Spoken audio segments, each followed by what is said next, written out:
Здравейте, мили хора! Днес искам да ви взема с мен и с тази книжка на Красимир Петров да разчетеме заедно едно добруджанско хорце. Искам да ви покажа какъв е процеса преди да видите хорото вече в готов вид за изпълнение с музика, настроение и така нататък.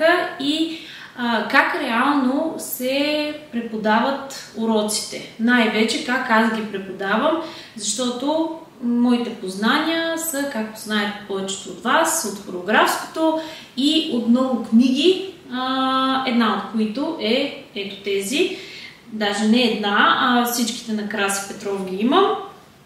Има страшно много интересни хорца, но нека сега да видим как започва и как е описано едно хорце. Хорцето е "Задали ми се задали", женско водено хорце от село Белгун, Добричко. Хвата е за длан, ръцете са свити в лактите, размерът е 2/4. Ето виждате, започва с описание на движенията. Ето тук отиваме вече на следващата страница. Има описание на хорото и отдолу са методическите описания, което нас фактически в момента няма да ни интересува, защото това вече е за професионалисти и аз няма да ви обърквам с тази информация. На нас ни трябва описание на хорото и описание на движенията. Надявам се да успяхте да придобиете представа как е описано в книгата хорцето на нашето хорце днес. Пак повтарям, казва се "Задали ми се задали", женско водено хоровна песен от село Белгун, Добричко.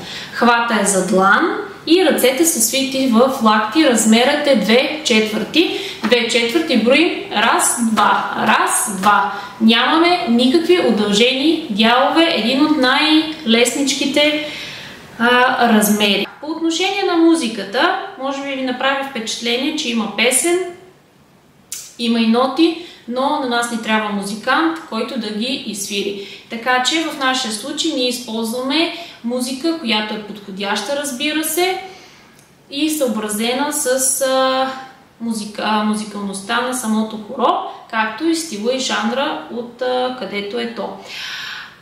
Разбира се, от публичните платформи, където може да потърсим.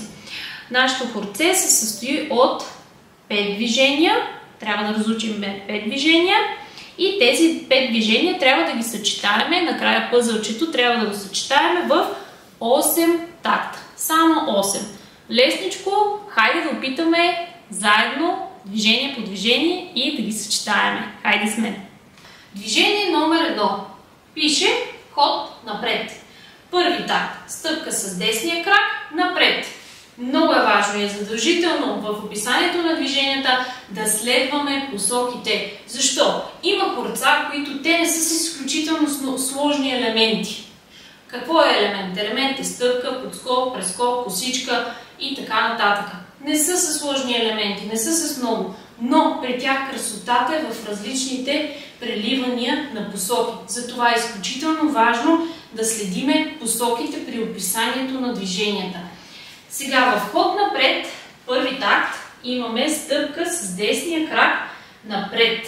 Ето, имаме раз и левия крак се отделя от земята и се придвижва напред, готов за стъпване.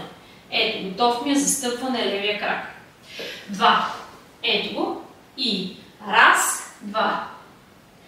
Аз винаги правя леки пружинки в колената, защото това вече се е изградил като един мой начин и стил на танцуване, защото представете си как изглежда това движение. Раз, два. Без никакво напрежение в коляното и никаква пружинка. Вече изглеждаме като роботи, а това не е идеята. Втория такт.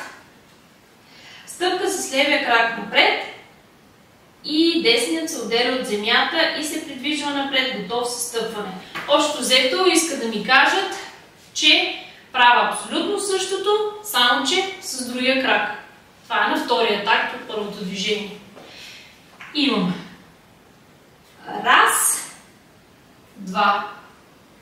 И какво се получи сега? Раз, два, два, два. Преминаваме натам към движение номер 2, люш вдясно. Отново, тук пише изходно положение на краката е 6-та позиция. Не се обърквайте, когато започнете да играете хорото, няма как всеки път да си от 6-та позиция, защото може да се завърши в това положение. Така е описано в книгите, защото идеята е първо да се разучат всички движения и след това пъзела да се съчетае в описанието на хорото. Та, люш вдясно. Какво пише? Стъпка с десния крак назад вдясно. Ето, виждате ли? Много е важно да знаем, че хората не са само надясно и наляво. Те са, ще чуете, напред вдясно. Ето и в случая назад вдясно. Защо? Защото, ако сме директно наляво и надясно, вероятността да се сбутаме и да настъпиме човека е много, много голяма. И представете си, едно огромно хоро от 200 човека да започнат един през друг да се настъпват. Затова винаги ние казваме посоките напред вдясно или диагонално, назад и така нататък. Нека да видим сега движението. Стъпка с десния крак назад вдясно. Добре, раз. Левият крак се изнася в ниска свивка до десния. Хоп, ето ми го тук в ниска свивка до десния. Я да видим сега какво се получи. Раз, два. Ето, отново виждате моите пружинки. И сега, понеже вече знам колко? Две движения. Първото ход напред, нали така? И второто люш вдясно. Сега, аз какво правя? Директно отивам на описанието на хорото и виждам къде се намират моите две движения, които знам. И сега виждам, че първи и втори такт ми е първо движение. Трети такт ми е второ движение. Супер! Това означава, че аз вече знам 3 такта от самото хоро. Нека обаче да прочетем в описанието дали има допълнителна информация. Това е много важно.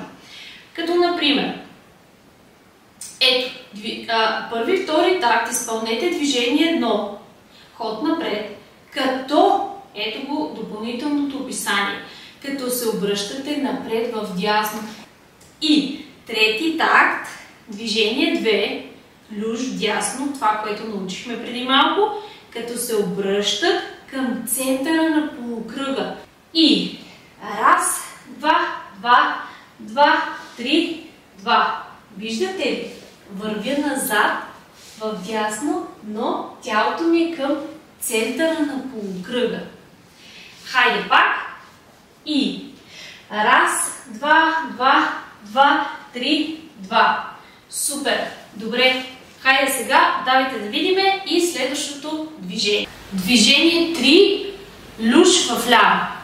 Какво ни казват? На раз стъпка с левия крак вляво, а на 2 десния крак се изнася в ниска свивка до левия.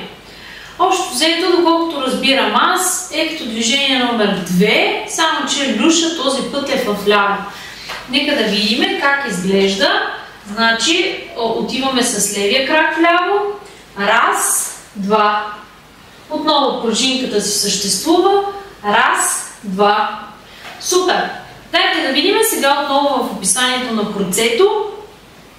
Първите 3 такта ги знаеме. На четвъртия такт, ето. На четвъртия такт включваме, движение номер 3, люш вляво. Значи, вече знаеме половината на кръцето. Ето го. Раз, два, два, два, три, два, 4, 2. Супер! 4 такта знаеме от кръцето. Сега, на петия такт има ли повторение? Аз все още гледам описанието на хорото. На петия такт пише люш вдясно, като стъпката на раз е вдясно. Значи, спомняме си, че движение номер 2, стъпка с десния крак, беше назад вдясно. А тук в описанието сега ни казват: изиграйте движение номер 2, но не стъпвайте назад, а стъпете директно вдясно. Това, което говорихме, важността на спазването на посоките. Петия такт, ето го, люш. Движение номер 2, люш дясно и директно надясно. Раз, два. И сега вече може да го съчетаеме към другите 4 такта. И раз, два, два, два, три, два, 4, два, 5, 2. Ето, направих си ход напред, направих си люш в дясно, после си направих люш в ляво, после пак люш в дясно, само че, нали, директно в посоката надясно, стъпката с десния крак. Движение номер 4, ход в ляво с прибиране. Какво пише тук? На раз стъпка с левия крак в ляво, а на 2 стъпка с десния крак до левия. Нека да видим как изглежда това. Значи наляво, раз, два. Според мен е това. Раз, два. Ето. На стъпка с левия крак наляво и десния се прибира до левия. Супер! Добре, отивам в описанието на хорото да видя къде се е позиционирало това движение. Ето, идеално то е на 6-ти такт. На нас точно това ни трябва. 6-ти такт. Сега аз предлагам просто да го добавиме след 5-тия. От начало. И раз, два, два, два, три, два, 4, 2, 5, 2, 6, 2. Добре, нека да видим сега. Аз продължавам отново да чета описанието на хорото, защото просто така ми е по-лесно. 7-ми такт пише, че трябва да изпълним движение номер 3, люш вляво. Значи тук, ето за това е много важно да се гледа описанието на хорото, защото тук имаме повторение на движение. Какво беше движение номер 3? Люш в ляво. С левия крак започваше. Раз, два. Значи, след 6-тия такт, прибирането, хода с прибирането, трябва отново да изпълниме люша в ляво. Ето да видим от начало как изглежда. Раз, два, два, два, три, два, 4, 2, 5, 2, 6, 2, 7, 2. Едно движение, петото, последното ни движение, не сме разучили. Нека да видим какво пише за него. На раз. Набиване с десния крак до пръстите на левия, като се прикляка. Ето, тук най-накрая са ни казали леко да приклекнем. Раз, пауза. Ето и съм приклекнала. Имаме раз, два. Отново. Раз, два. 8-мият такт е движение 5 и се изпълнява само веднъж. И ние сме готови. Направихме цели 8 такта. Дайте да ги свържем, да видим как изглежда. И раз, два, два, два, три, два, 4, 2, 5, 2, 6, 2, 7, 2, 8, 2. Раз. Надявам се да ви хареса този урок. Ако е така, цъкайте един лайк, коментирайте и не забравяйте да се абонирате за канала за още много такива и други подобни видеа. А сега да видим с музика какво сътворихме с нашето хорце. Задали ми се, задали. Мило